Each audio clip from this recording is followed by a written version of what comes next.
ಅಂದರೆ ನಿಮ್ಗೆಲ್ಲರಿಗೂ ಕೂಡ ಗೊತ್ತು, ರಾವಲ್ಪಿಂಡಿ ಎಕ್ಸ್ಪ್ರೆಸ್ ಅಂತಲೇ ಒಬ್ಬರು ಫೇಮಸ್ ಆಗಿರ್ತಾರೆ, ಮಾಜಿ ಕ್ರಿಕೆಟಿಗ, ಪಾಕಿಸ್ತಾನದ ಮಾಜಿ ಕ್ರಿಕೆಟಿಗ ಶೋಯಬ್ ಅಖ್ತರ್ ಅವರು ಫೇಮಸ್ ಆಗಿದ್ರು ರಾವಲ್ಪಿಂಡಿ ಎಕ್ಸ್ಪ್ರೆಸ್ ಅಂತ. ಅವರ ಮನೆಯಲ್ಲಿ ಇದೀಗ ಒಂದು ರೀತಿ ಶೋಕದ ವಾತಾವರಣ ಮೂಡಿದೆ. ಯಾಕಂದರೆ ಕಳೆದ ಒಂದು 5 ವರ್ಷಗಳ ಹಿಂದೆಯಷ್ಟೇ ಅವರ ತಾಯಿ ಮೃತಪಟ್ಟಿದ್ರು. ಇದೀಗ ಅವರ ಹಿರಿಯಣ್ಣ ಹೃದಯಾಘಾತದಿಂದ ಸಾವನ್ನಪ್ಪಿದ್ದಾರೆ. ಈಗ ಶೋಯಬ್ ಅಖ್ತರ್ ಅವರ ಬಗ್ಗೆ ಒಂದು ಕ್ವಿಕ್ ಇಂಟ್ರೊಡಕ್ಷನ್ ನಾನು ನೀಡ್ತಾ ಹೋಗೋದಾದರೆ, ಇವರು ಪಾಕಿಸ್ತಾನದ ಮಾಜಿ ಕ್ರಿಕೆಟಿಗ, ಹಾಗೆ ವಿಶ್ವದ ಆಲ್ ಟೈಮ್ ಅತ್ಯಂತ ವೇಗದ ಬೌಲರ್. ಇವರ ಬೌಲಿಂಗ್ ಸ್ಪೀಡ್ನ ನೋಡಿನೇ ಇವರನ್ನ ರಾವಲ್ಪಿಂಡಿ ಎಕ್ಸ್ಪ್ರೆಸ್ ಅಂತ ಕರೀತಾ ಇದ್ರು. ಅದೇ ರೀತಿ ಇವರು ಫೇಮಸ್ ಆಗಿದ್ರು.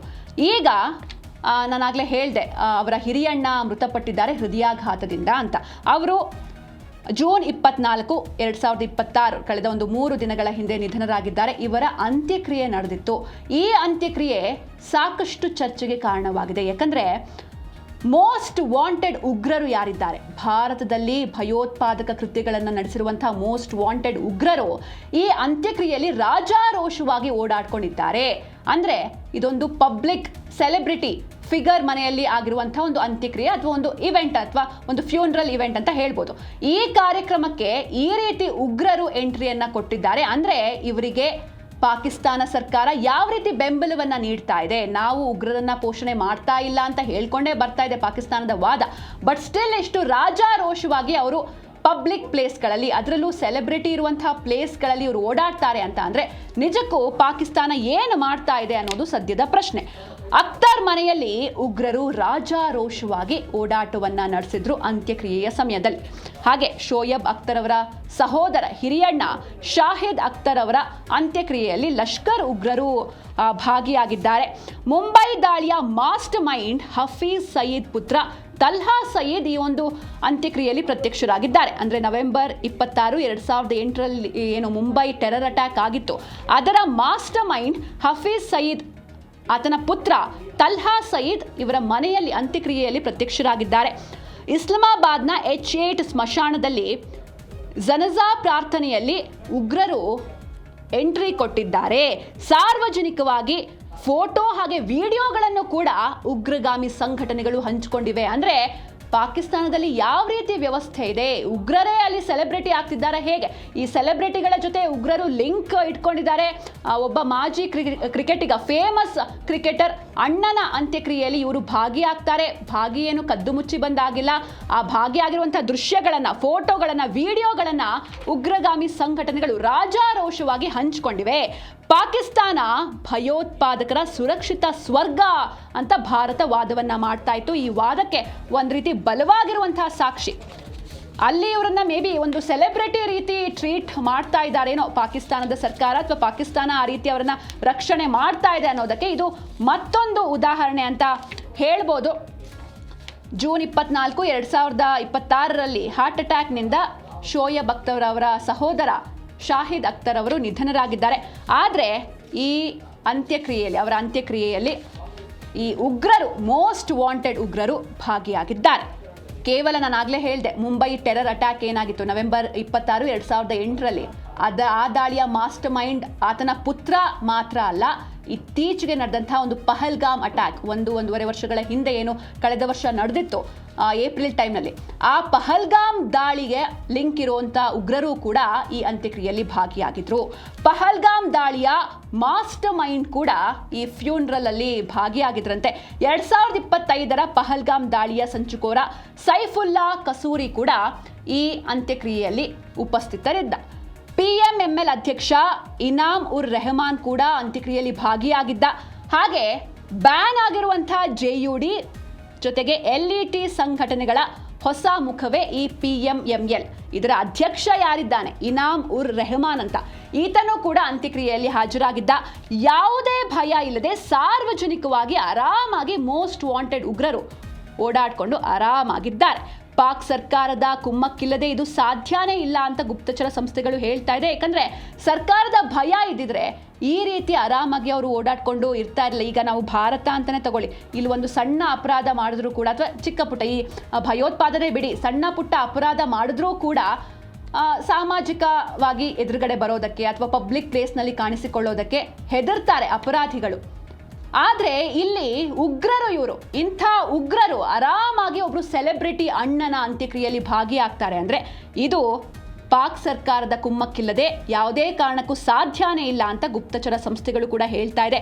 ಯಾವುದೇ ಭಯವಿಲ್ಲದೆ ಸಾರ್ವಜನಿಕವಾಗಿ ಮೋಸ್ಟ್ ವಾಂಟೆಡ್ ಉಗ್ರರು ರಾಜಾರೋಷವಾಗಿ ಓಡಾಡ್ತಾ ಇದ್ದಾರೆ. ಆದರೆ ತನ್ನ ನೆಲದಲ್ಲಿ ಯಾವುದೇ ಉಗ್ರರಿಲ್ಲ ಅಂತ ಜಾಗತಿಕ ವೇದಿಕೆಗಳಲ್ಲಿ ಸದಾ ಸುಳ್ಳನ್ನೇ ಹೇಳ್ಕೊಳ್ತಾ ಬಂದಿರುವಂತಹ ಪಾಕಿಸ್ತಾನಕ್ಕೆ ಈ ದೃಶ್ಯಗಳು ಮತ್ತು ವಿಡಿಯೋಗಳು ಅಂತಾರಾಷ್ಟ್ರೀಯ ಮಟ್ಟದಲ್ಲಿ ಮತ್ತೊಮ್ಮೆ ಭಾರಿ ಮುಜುಗರವನ್ನು ತರಿಸಿದೆ. ಆದರೆ ಏನೇ ಮುಜುಗರ ತಂದರೂ ಕೂಡ, ಎಷ್ಟೇ ಮಾನ ಮರ್ಯಾದೆ ಹೋದರೂ ಕೂಡ ಪಾಕಿಸ್ತಾನ ಅಂತೂ ಬುದ್ಧಿಯನ್ನು ಕಲಿಯೋದಿಲ್ಲ.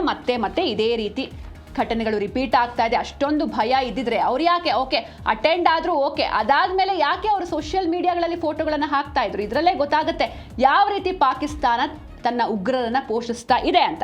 ಹಾಗೆ ಅಮೆರಿಕ ಈ ಹಿಂದೆಯೇ ಇದ್ರ ಬಗ್ಗೆ ಒಂದು ವರದಿಯನ್ನ ಮಾಡಿತ್ತು.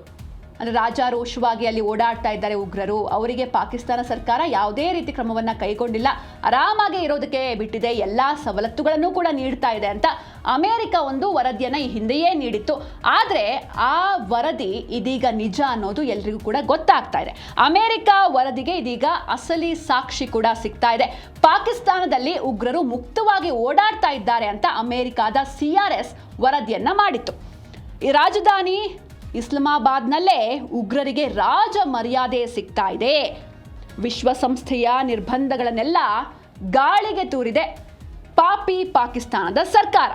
ಪಾಕ್ ಪ್ರಧಾನಿ ಆಪ್ತರ ಜೊತೆಗೂ ವೇದಿಕೆಯನ್ನ ಹಂಚಿಕೊಂಡಿರ್ತಾನೆ ಉಗ್ರ ತಲ್ಹಾ ಸಯೀದ್. ಹಾಗೆ ಕ್ರಿಕೆಟ್ ತಾರೆಯರ ಮೂಲಕ ಜಾಗತಿಕ ಮನ್ನಣೆ ಪಡೆಯೋದಕ್ಕೆ ಉಗ್ರರ ಹವಣಿಕೆ ಕೂಡ ಹೆಚ್ಚಾಗ್ತಾ ಇದೆ. ಪಾಕಿಸ್ತಾನ ತನ್ನ ದೇಶದಲ್ಲಿರುವಂತಹ ಭಯೋತ್ಪಾದಕರನ್ನು ಹತ್ತಿಕ್ಕೋದಕ್ಕೆ ಸಂಪೂರ್ಣವಾಗಿ ವಿಫಲವಾಗಿದೆ ಮತ್ತು ಅಲ್ಲಿನ ಉಗ್ರರು ಆರಾಮಾಗಿ ಓಡಾಡ್ಕೊಂಡಿದ್ದಾರೆ ಅಂತ ಇತ್ತೀಚೆಗಷ್ಟೇ ಅಮೆರಿಕಾದ ಕಾಂಗ್ರೆಷನಲ್ ರಿಸರ್ಚ್ ಸರ್ವಿಸ್ ವರದಿಯನ್ನ ಬಿತ್ತರಿಸಿತ್ತು. ಈಗ ಮಾಜಿ ಕ್ರಿಕೆಟ್ ತಾರೆ ಶೋಯಬ್ ಅಖ್ತರ್ ಸಹೋದರನ ಅಂತ್ಯಕ್ರಿಯೆಯಲ್ಲಿ ಮೋಸ್ಟ್ ವಾಂಟೆಡ್ ಉಗ್ರರು ಬಹಿರಂಗವಾಗಿ ಪಾಲ್ಗೊಂಡಿರೋದು ಅಮೆರಿಕಾದ ಆ ವರದಿಗೆ ಒಂದು ಅಸಲಿ ಹಾಗೂ ಜೀವಂತ ಸಾಕ್ಷ್ಯವನ್ನು ನೀಡಿದೆ. ವಿಶ್ವಸಂಸ್ಥೆಯ ಕಠಿಣ ನಿರ್ಬಂಧಗಳನ್ನೆಲ್ಲ ಸಂಪೂರ್ಣವಾಗಿ ಗಾಳಿಗೆ ತೂರಿರುವಂತಹ ಪಾಕಿಸ್ತಾನ ಸರ್ಕಾರ ರಾಜಧಾನಿ ಇಸ್ಲಾಮಾಬಾದ್ನಲ್ಲೇ ಭಯೋತ್ಪಾದಕರಿಗೆ ರಾಜ ಮರ್ಯಾದೆಯನ್ನು ನೀಡ್ತಾ ಇರೋದು ಮತ್ತೊಮ್ಮೆ ಸಾಬೀತಾಗಿದೆ. ಕಳೆದ ಏಪ್ರಿಲ್ನಲ್ಲಿ ಪಾಕ್ ಪ್ರಧಾನಿಯ ವಿಶೇಷ ಸಹಾಯಕ ರಾಣಾ ಸನಾವುಲ್ಲಾ ಈತನೊಂದಿಗೆ ಒಂದೇ ಸ್ಟೇಜ್ ಅನ್ನು ಹಂಚಿಕೊಂಡು ಸದ್ದು ಮಾಡಿರ್ತಾನೆ ಕುಖ್ಯಾತ ಉಗ್ರ ತಲ್ಹಾ ಸಯೀದ್. ಈಗ ಕ್ರಿಕೆಟ್ ದಿಗ್ಗಜನ ಮನೆಯ ಸಾರ್ವಜನಿಕ ಕಾರ್ಯಕ್ರಮದಲ್ಲೂ ಕೂಡ ಮುಂಚೂಣಿಯಲ್ಲಿ ಕಾಣಿಸಿಕೊಂಡಿರುವುದು ಜಾಗತಿಕ ರಕ್ಷಣಾ ವಲಯದಲ್ಲಿ ತೀವ್ರ ಆತಂಕ ಮೂಡಿಸಿದೆ. ಹಾಗಾದ್ರೆ ಭಯೋತ್ಪಾದನೆಗೆ ಕುಮ್ಮಕ್ಕು ನೀಡ್ತಾ ಇರುವಂತಹ ಕಾರಣಕ್ಕೆ ಜಾಗತಿಕವಾಗಿ ದಿನದಿಂದ ದಿನಕ್ಕೆ ಏಕಾಂಗಿ ಆಗ್ತಾ ಇರುವಂತಹ ಪಾಕಿಸ್ತಾನ ಈಗ ಮತ್ತೆ ಈ ವಿಚಾರವಾಗಿ ನೆಗೆಟಿವ್ ಆಗಿ ಮುನ್ನೆಲೆಗೆ ಬಂದಿದೆ. ಆದರೆ ಕ್ರಿಕೆಟರ್ಸ್ ಜೊತೆಗೆ ಈ ಉಗ್ರರ ನಂಟು ಯಾವ ರೀತಿ ಇರುತ್ತೆ? ಈ ಹಿಂದೆಯೂ ಕೂಡ ಹಿಸ್ಟ್ರಿ ತೆಗೆದು ನೋಡಿದ್ರೆ ಕ್ರಿಕೆಟರ್ಸ್ ಜೊತೆ ಉಗ್ರರ ನಂಟು ಜಾಸ್ತಿನೇ ಇದೆ. ಕೇವಲ ಕ್ರಿಕೆಟರ್ಸ್ ಮಾತ್ರ ಅಲ್ಲ, ಆ ಪಾಕಿಸ್ತಾನದಲ್ಲಿ ಏನು ಸೆಲೆಬ್ರಿಟೀಸ್ ಅಂತ ನಾವು ಹೇಳ್ತೀವಿ, ಹೀರೋಗಳು, ಹೀರೋಯಿನ್ಸ್ಗಳು, ಆಕ್ಟ್ರೆಸ್ಗಳು, ಆಕ್ಟರ್ಗಳು, ಅವರ ಜೊತೆಯೂ ಕೂಡ ಉಗ್ರರ ನಂಟಿದೆ. ಯಾವ ರೀತಿ? ಮೊದಲನೇದಾಗಿ ಕ್ರಿಕೆಟರ್ಸ್ ಜೊತೆ ಯಾವ ರೀತಿ ನಂಟಿದೆ ಅಂತ ನೋಡ್ತಾ ಹೋಗೋಣ. ಕ್ರಿಕೆಟ್ ಮತ್ತು ಈ ಕ್ರೌರ್ಯದ ಅಪವಿತ್ರ ನಂಟಿದು. ಒಂದ್ ಕಡೆ ತಮ್ಮ ದೇಶಕ್ಕೆ ಒಳ್ಳೆ ಹೆಸರನ್ನ ತರಬೇಕು ಅಂತ ತಮ್ಮ ದೇಶವನ್ನ ರೆಪ್ರೆಸೆಂಟ್ ಮಾಡಿ ಕ್ರಿಕೆಟ್ ಆಡ್ತಾರೆ, ಅದು ಹೆಮ್ಮೆಯ ವಿಷಯ. ಆದರೆ ಈ ಕ್ರಿಕೆಟರ್ಸ್ಗೆ ಈ ಕ್ರೌರ್ಯದ ಅಪವಿತ್ರ ನಂಟು, ಜಾಗತಿಕ ಮಟ್ಟದಲ್ಲಿ ತಮ್ಮ ದೇಶದ ಮರ್ಯಾದೆಯನ್ನೇ ಹಾಳು ಮಾಡುವಂತಹ ಈ ಪಾಕಿಸ್ತಾನದ ಪಾಪಿ ಉಗ್ರರ ಜೊತೆ ನಂಟು ಯಾವ ರೀತಿ ಇದೆ? ಮೋಸ್ಟ್ ವಾಂಟೆಡ್ ಉಗ್ರ ದಾವೂದ್ ಇಬ್ರಾಹಿಂ ಜೊತೆ ಜಾವೇದ್ ಮಿಯಾಂದಾದ್ ಕೌಟುಂಬಿಕ ನಂಟಿದೆ. ಯಾವ ರೀತಿ? ದಾವೂದ್ ಮಗಳು ಮಾಹ್ರುಖ್ ಅವರನ್ನ ಮದುವೆ ಆಗಿದ್ದಾರೆ ಮಿಯಾಂದಾದ್ ಅವರ ಪುತ್ರ ಜುನೈದ್ ದಾವೂದ್ಗೆ ಮಿಯಾಂದಾದ್ ಬೀಗರಾಗ್ತಾರೆ ಸಂಬಂಧದಲ್ಲಿ. ಕ್ರಿಕೆಟ್ ಮ್ಯಾಚ್ ಫಿಕ್ಸಿಂಗ್ ಹಗರಣಗಳ ಹಿಂದೆ ಈ ಡಿ ಕಂಪನಿಯ ಭೀಕರ ನೆರಳು ಕೂಡ ಇದೆ. ಪಾಕ್ ಸರ್ಕಾರವೇ ಉಗ್ರರನ್ನ ಸಾಕಿ ಸಲುತ್ತಾ ಇದೆ ಅಂತ ಮಾಜಿ ಸ್ಪಿನ್ನರ್ ದಾನಿಶ್ ಕನೇರಿಯಾ ಕೂಡ ಒಂದು ಗಂಭೀರ ಆರೋಪವನ್ನು ಮಾಡಿದ್ದಾರೆ. ದುಬೈ, ಕರಾಚಿಯಲ್ಲಿ ನಡೆಯುವಂತಹ ಈ ಅಂಡರ್ ವರ್ಲ್ಡ್ ಪಾರ್ಟಿಗಳಲ್ಲಿ ಪಾಕ್ ಸೆಲೆಬ್ರಿಟಿಗಳು ಹೋಗಿ ಡಾನ್ಸ್ ಮಾಡ್ತಾರಂತೆ. ಅಂದ್ರೆ ಎಷ್ಟರ ಮಟ್ಟಿಗೆ ಲಿಂಕ್ ಇದೆ ಅಂತ ನಾನು ದಾನಿಶ್ ಕನೇರಿಯಾ ಅಂತ ಹೇಳಿದೆ. ಇವರು ಪಾಕಿಸ್ತಾನದ ಕ್ರಿಕೆಟ್ ತಂಡದ ಮಾಜಿ ಪ್ರಮುಖ ಲೆಗ್ ಸ್ಪಿನ್ನರ್ ಆಗಿದ್ದಾರೆ. ಹಾಗೆ ಪಾಕಿಸ್ತಾನದಲ್ಲಿ ಕ್ರಿಕೆಟ್ ಅನ್ನೋದು ಕೇವಲ ಒಂದು ಕ್ರೀಡೆಯಾಗಿ ಉಳಿದಿಲ್ಲ, ಅದು ಭೂಗತ ಲೋಕ ಮತ್ತು ಉಗ್ರಗಾಮಿ ಸಂಘಟನೆಗಳ ಆಟದ ಮೈದಾನವಾಗಿ ಬದಲಾಗಿರೋದು ನಿಜಕ್ಕೂ ವಿಪರ್ಯಾಸ. ಪಾಕಿಸ್ತಾನದ ಕ್ರಿಕೆಟ್ ದಿಗ್ಗಜ ಜಾವೇದ್ ಮಿಯಾಂದಾದ್ ಭಾರತ ಪಾಲಿನ ಮೋಸ್ಟ್ ವಾಂಟೆಡ್ ಉಗ್ರ ದಾವೂದ್ ಇಬ್ರಾಹಿಂನ ನೇರ ಬೀಗರಾಗಿದ್ದಾರೆ. ನಿಜಕ್ಕೂ ಅಂದ್ರೆ ಯಾವ ರೀತಿ ಇವರು ಕನೆಕ್ಷನ್ ಮಾಡ್ಕೊಳ್ತಾ ಇದ್ದಾರೆ. ಹಾಗೆ ಮತ್ತೊಂದು ಕಡೆ ನಾನು ಹೇಳಿದೆ, ಈ ಫಿಲ್ಮ್ ಆಕ್ಟರ್ಸ್ಗಳು ಅಂಡರ್ ವರ್ಲ್ಡ್ ಪಾರ್ಟಿಗಳಲ್ಲಿ ಹೋಗಿ ಡಾನ್ಸ್ ಮಾಡ್ತಾರೆ. ಅಂದ್ರೆ ಅವರು ಉಗ್ರರು, ಅವರು ಕೆಟ್ಟವರು ಅಂತ ಅವ್ರು ನೋಡ್ತಾನೆ ಇಲ್ಲ. ಅವ್ರ ಜೊತೆ ಫ್ರೆಂಡ್ಶಿಪ್ ಮಾಡ್ಕೊಳ್ಳೋದಕ್ಕೆ ಹಾತೊರಿತಾ ಇದ್ದಾರೆ. ನಿಜಕ್ಕೂ ಪಾಕಿಸ್ತಾನದ ಕಥೆ ಕೇಳಿದ್ರೆ ಛೀ ಅಂತ ಉಗಿಬೇಕು ಅಂತ ಅನ್ಸುತ್ತೆ. ಯಾಕಂದ್ರೆ ಒಂದ್ ಕಡೆ ಪಾಕಿಸ್ತಾನವನ್ನ ರೆಪ್ರೆಸೆಂಟ್ ಮಾಡುವಂತಹ ಕ್ರಿಕೆಟ್ ತಂಡ ಹೆಮ್ಮೆ ವಿಚಾರ, ಇದರ ಜೊತೆಗೆ ಉಗ್ರರನ್ನೂ ಸೇರಿಸ್ಕೊಂಡು ಅವ್ರು ಏನ್ ಸಂದೇಶವನ್ನ ಸಾರೋದಕ್ಕೆ ಹೊರಟಿದ್ದಾರೆ ನಿಜಕ್ಕೂ ಗೊತ್ತಿಲ್ಲ. ಆದ್ರೆ ಏನೇ ತನ್ನ ಮೇಲೆ ದಾಳಿ ಆದ್ರೂ ಮಾತ್ರ ಭಾರತದ ಮೇಲೆ ಗೂಬೆ ಕೂರ್ಸೋದನ್ನ ಮಾತ್ರ ಪಾಕಿಸ್ತಾನ ಬಿಡ್ತಾ ಇಲ್ಲ.